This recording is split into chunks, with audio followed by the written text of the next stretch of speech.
ulullee koo fuddee jechoota siin jajan walitti qaqqabadhee si faarsuufan dhufee kunoo murteeffadheen.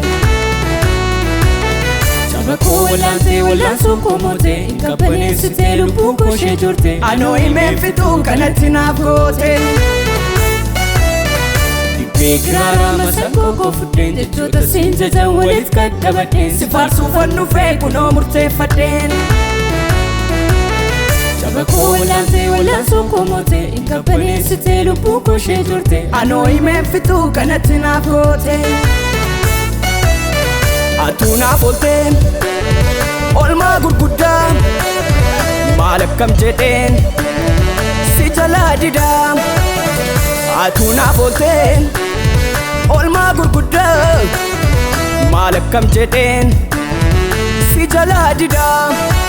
Maal akkaman afaan qabadha maal akkaman asirraanfadha maal akkaman jajuu kedhisaa maal akkaman siinsi salphisaa maal akkaman afaan qabadha maal akkaman asirraanfadha maal akkaman jajuu kedhisaa maal akkaman siinsi salphisaa.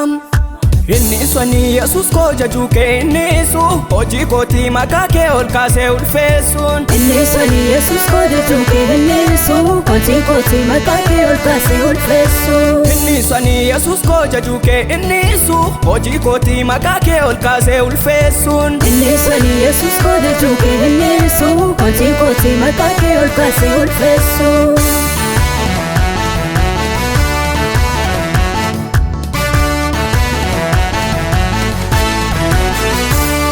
Isanitti dadhabee dhabee halkan guutuu tokkichumaan naaf guuttee harki kee rulaatu.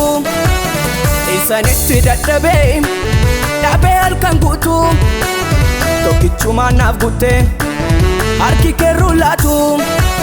Maal akkaman afaan qabadha maal akkaman asirraanfadha maal akkaman jajuu kedhisaa maal akkaman siinsi salphisaa maal akkaman afaan qabadha maal akkaman asirraanfadha maal akkaman jajuu kedhisaa maal akkaman siinsi salphisaa.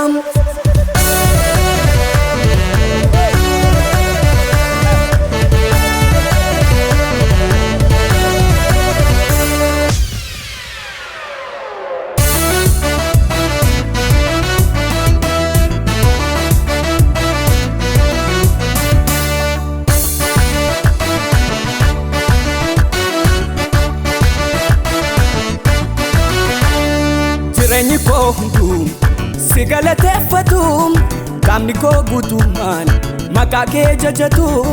Gaarota gad qabdee miila koo irra dhaabdee simboo naaf kennite mataa koo ol qabdee. Nan jajadhaani waaqayyo koo nan jajadhaani nan jajadhaani waaqayyo koo nan jajadhaani nan jajadhaani waaqayyo koo nan jajadhaani nan jajadhaani waaqayyo koo nan jajadhaani.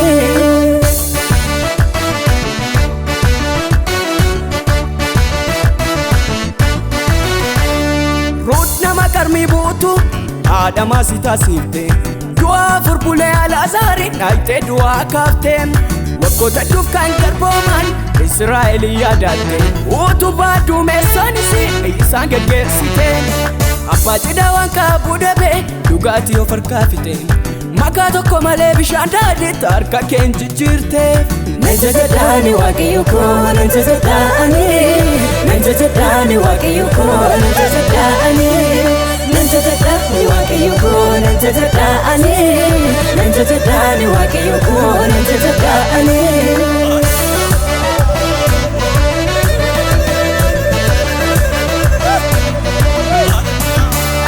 Akkasumattiin biyya lafaa jaalatte bifa namummaa faatte ishee barbaacha dhufte.